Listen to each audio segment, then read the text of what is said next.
Mwambĩrĩrio wa mweri wa kana, Ministry ya Ũgima wa Mwĩrĩ nĩ yanĩrĩire atĩ mweri wa kanana na wa kenda nĩguo mũrimũ wa COVID-19 ũgakinya gathũrũ mũndũ, ũndũ ũrĩa kũringana na mũrũgamĩrĩri mũnene wa ũgima wa mwĩrĩ Patrick Amoth kwa ihinda rĩa ciumia 3 nginyagia 4 ũgũkorwo ũrĩ ũndũ mũritũ kuga bũrũri-inĩ wambĩrĩria kũnyihia namba ya arwaru. Our projections are in line with what we told you early in March, April, that the pandemic will peak in late August, September, and empirical data that we are seeing is pointing to that figure, but it is too early to conclusively come to address this matter as at now.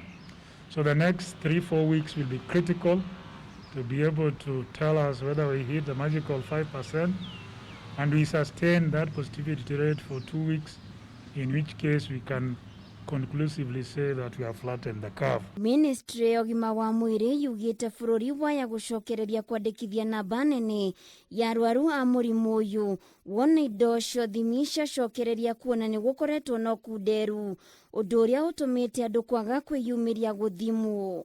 But now and then we might have a challenge in this supply chain, and that is when you see us having lower numbers of testing.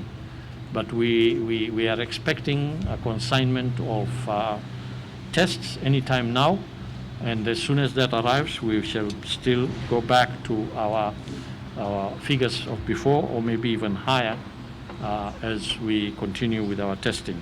Ũmũthĩ andũ 193 nĩo monekanĩte na mũrimũ ũyũ thutha wa andũ 3,381 gũthimwo rungu rwa mathaa 24 kũrĩa andũ 190 nĩ a Kenya na watatũ nĩ a kuma nja wa bũrũri. Gũkinyanĩria na rĩu ikuũ cia gũkũ bũrũri-inĩ cirũgamĩire 554 kũrĩ ikuũ cia ciana cia thĩ wa ũkũrũ wa mĩaka 5 nĩ gĩcunjĩ kĩa 82 harĩ igana, nakĩo gĩcunjĩ kĩa 56 harĩ igana nĩ gĩa ciana cia mĩeri. 768 children under the age of 10 years who have turned COVID positive, and out of whom 4 have died. On the other hand, 430 under 5 years have been confirmed positive, with 2 dying within this age group. Mathako gũkũ bũrũri-inĩ nĩ matanyĩtwo gũcokereria kũrĩa Ministry ya Mathako na Ministry ya Ũgima wa Mwĩrĩ yanĩrĩire mĩtaratara ĩrĩa gũkorwo ĩkĩrũmĩrĩrwo nĩguo kũgitĩra athaki na famĩrĩ ciao. And some of these protocols will of course ensure that there will be no spectators or audiences in these sports, but people can be able to watch virtually through TV broadcast or through the internet. Yesterday you watched the Champions League final in Lisbon, which was a virtual thing, and we all watched it all over the world.